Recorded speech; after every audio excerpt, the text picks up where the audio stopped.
Hello guys, this is Revolution. So, the Tournament of Power has concluded. Dragon Ball Super has concluded. Will it come back? Let's hope so.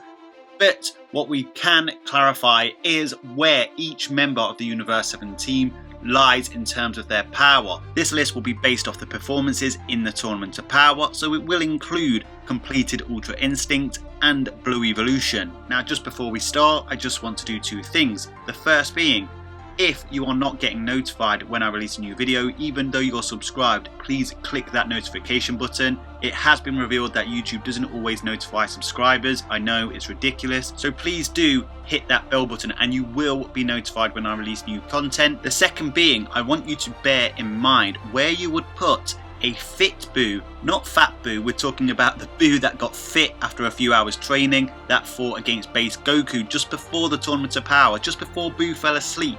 Where would you have him in this top 10 ranking? So guys, I promise to be as objective as possible. This isn't about who my favourite character is. I'm simply basing it off all the evidence that I can analyse from the show itself. The order of elimination in the tournament itself doesn't necessarily mean the winner was the strongest. And let's not fall into the trap that believing a higher power level always means you win the fight or land a blow. Let's get started. So in 10th place, one of the strongest Earthlings and a descendant of the Three-Eyed People, Tian Han. Now before episode 88, Tian wouldn't have been bottom of this list. After all, Tian was the guy that halted an imperfect cell and even took and survived a kick by Super Boo. Now this doesn't put him at either of those two power levels by any means, but it shows that Tian is one tough customer. In the Saiyan saga, Tian is recorded in the Daizenshu as having a power level of 1800. He then went to train with King Kai after he was killed in his fight with Nappa, and obviously, as I just mentioned, he went to train with King Kai. So he would have got a great deal stronger, and I'm just going to remind you guys that his fight against the Ginyu Force was purely filler for the Dragon Ball Z anime. However, we do learn in episode 88 that Tian has continued his training throughout this whole time, even becoming a master himself, confirming that he has indeed got stronger. By how much, who knows, but ultimately in that very same episode he was defeated by Master Roshi. Tian then did little in the Tournament of Power and didn't demonstrate any further power, which is why he has to be bottom of this list. Tian, however, is a technical genius, and his multi-form ability allowed him to eliminate a much stronger opponent. I feel like creatively they could do a lot with Tian's character, however, unfortunately it just didn't happen in the Tournament of Power. In 9th place is Master Roshi. Like I said earlier, if this was before episode 88, Master Roshi probably would have been bottom of this list. His last recorded power level was 139, recorded in the Daizenshu, a far cry from Tian's 1800. And whilst we found out in episode 88 that Tian had been training, we were under the impression that Master Roshi had been inactive this whole time. After defeating Tian in episode 88 of Dragon Ball Super, he then faced off against Goku, and Goku marvelled at Master Roshi's significant increase in power. Now it must be said, Master Roshi's, just like Tian's power level, were redundant in the Tournament of Power. They had to rely on experience and technical abilities to help defeat their foes. Master Roshi masterfully used the Mafuba technique in the Tournament of Power, and even was appraised by Beerus upon being eliminated. As a long-time Dragon Ball fan, it was just great for me to see Master Roshi in action again. They definitely made the most of his character in this tournament, and Roshi proved that wits and guile can help you defeat a more powerful opponent. 8th on this list is the world's strongest human, Krillin. Whilst Krillin has quite a few mentality issues, he is incredibly strong. Krillin's last recorded power level was 75,000 when he had his potential unlocked by the older Guru on Namek, as per the V-Jump magazine.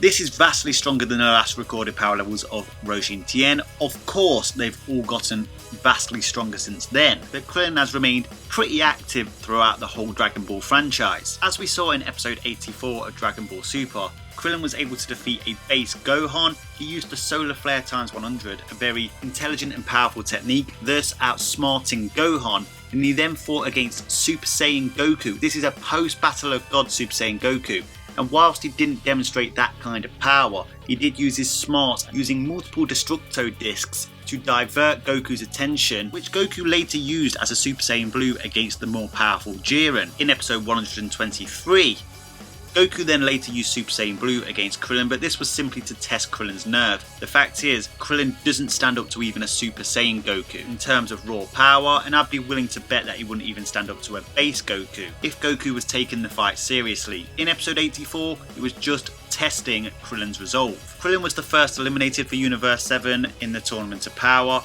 However, it wasn't down to power, he was eliminated by Frost, who sneak attacked him. Sure, even in a one-on-one, Frost would beat Krillin anyway. If you go to episode 99, Krillin did do one impressive thing before being eliminated, and that was playing key tennis with Android 18, and it ultimately eliminated a being that gave Android 18 trouble before Krillin intervened.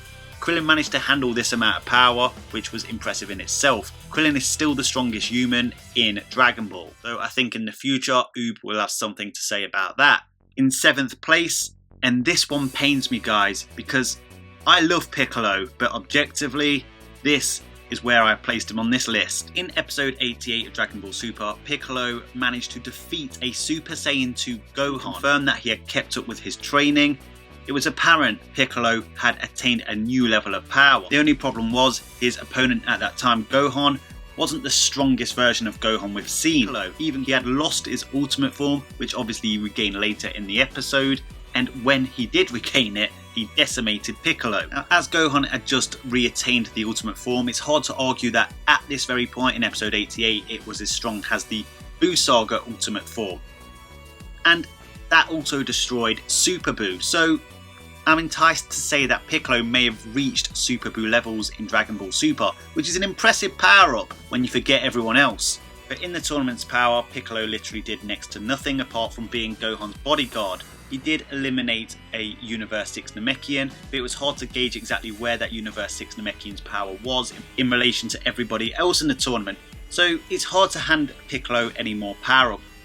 And it really doesn't help that Piccolo had the most embarrassing exit out of the whole Universe 7 team. He was kicked out by an invisible bug. Piccolo deserves better than this. There used to be a time where you could point out that Piccolo was still the most strategic, but I'm sorry Piccolo fans, those days are numbered. In 6th place is one half of the Android siblings, Android 18. Android 18 also seems to have received a power hack in Dragon Ball Super.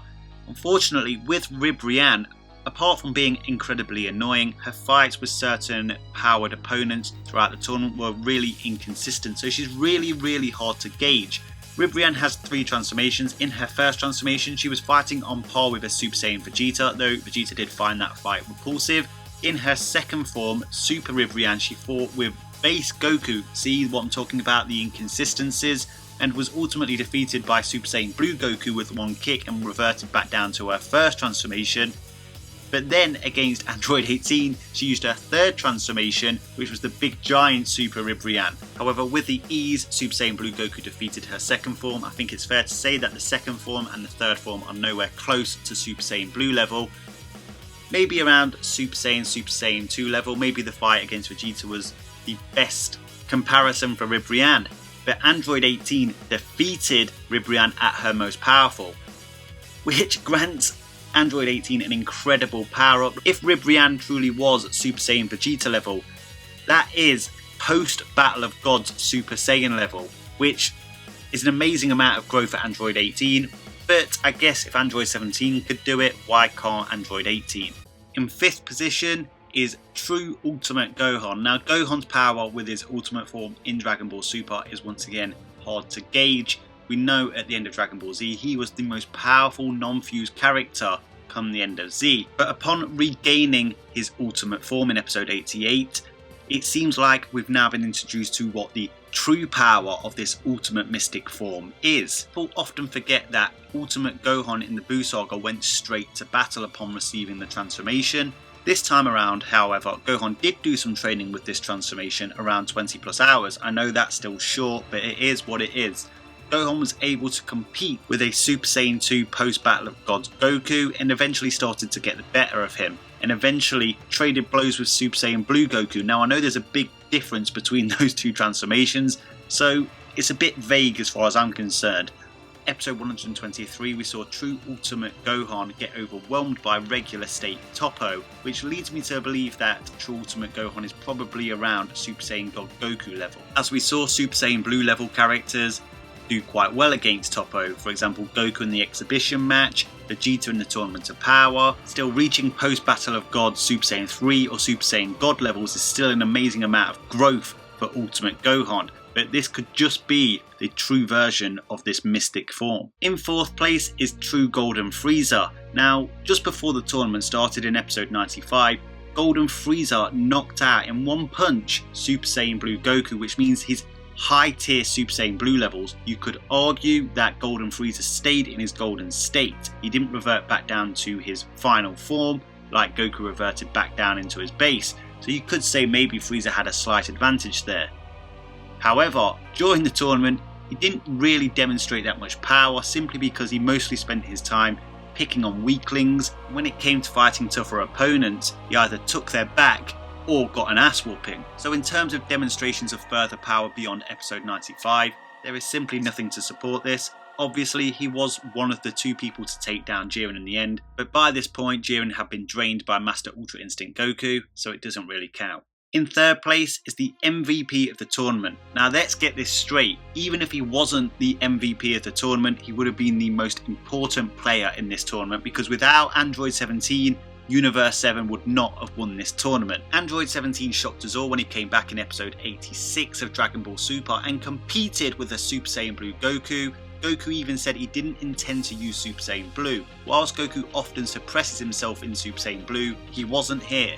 Android 17 didn't just prove he was at Super Saiyan Blue level, you could argue that he was stronger than a Super Saiyan Blue. He forced Toppo to go full power, and the only time we saw Toppo go at full power, and I'm not talking about the God of Destruction Toppo, I'm talking about in his regular state, was in the Zen exhibition match when Goku told him he was going to show him what it's like to break his limits. And this was after he burrowed through Anaraz's attack that was holding off 5 god tier level characters. He even managed to wound a fully powered Jiren in episode 127 before appearing to sacrifice himself to save Goku and Vegeta, only for this motherfucker to come back in the last episode of Dragon Ball Super to win the Tournament of Power. As if Android 17 didn't have a brilliant comeback already, he then goes and wishes for the multiverse back. What a hero. There were a few questionable lines in the last episode from Android 17 referring to Frieza, however they were quite vague and you could interpret them in different ways. However, based on feats, you would have to say that Android 17 was above Super Saiyan Blue level, and this is why he's higher than Frieza on this list for me, as well as the fact he has inexhaustible energy. In 2nd place is Super Saiyan Blue Evolution Vegeta. Vegeta, with his final explosion, managed to overpower God of Destruction Toppo, who was literally wiping the floor with Golden Frieza and Android 17. Initially gained the transformation against Jiren, he seems to be fighting on a similar level to Super Saiyan Blue Kaioken x20 Goku, but against Toppo, he pushed that even further. He broke through his shell again, he got a pride boost and took out Toppo, so you have to say that he's far stronger than even Super Saiyan Blue Kaioken x20 Goku. How much of a multiplier is it? We don't know, there's not been any information on that, but it's at least equivalent to a Super Saiyan Blue Kaioken x40 at least, without the extra strain and stamina drainage that comes with utilising the Kaioken. Vegeta may be 2nd on this list in terms of power level from displays in the Tournament of Power, but at the end of Dragon Ball Super we found out that Goku can no longer use Ultra Instinct. Does this mean Vegeta's more powerful than Goku now? I think it probably does, providing Vegeta can still utilise Super Saiyan Blue Evolution himself. Hopefully we find out in the movie or a future series. But there can only be one man that grabs the #1 spot, and of course that's mastered, perfected, true, complete Ultra Instinct, whatever you want to call it. We know that Goku can no longer utilise this form, but the display of power from mastered Ultra Instinct in the Tournament of Power against an awakened Jiren was unbelievable. The silver-haired iteration of Ultra Instinct was toying with a fully powered Jiren. Jiren then awakened even more power within himself, breaking through his own shell, and then Goku found a new way to power up from getting another boost from seeing his friends attacked by awakened Jiren, and then he literally started skiing on Jiren's attacks, literally demolishing an awakened Jiren. With the power that came with a mastered Ultra Instinct, there is no denying that Goku deserved to be #1 on this list. So that is my Universe 7 power level rankings. I did this on request. If you have any more requests in terms of ranking, in the comment section. Don't forget to answer where you would put Majin Buu, Fit Buu in this list. And one extra thing, where would Beerus be in this list? A fully powered Beerus. Would he take that top spot, or would he be behind Mastered Ultra Instinct Goku? Drop your thoughts in the comment section. Check out my video on the top 10 most powerful warriors in the Tournament of Power, including all universes. I'll link it on the end screen of this video. Keep lending me your energy, send the Daishinkan your power, smash that like button. Make sure you hit that bell button next to the subscribe button to make sure you are notified when I release new content. Until next time, Ad Astra.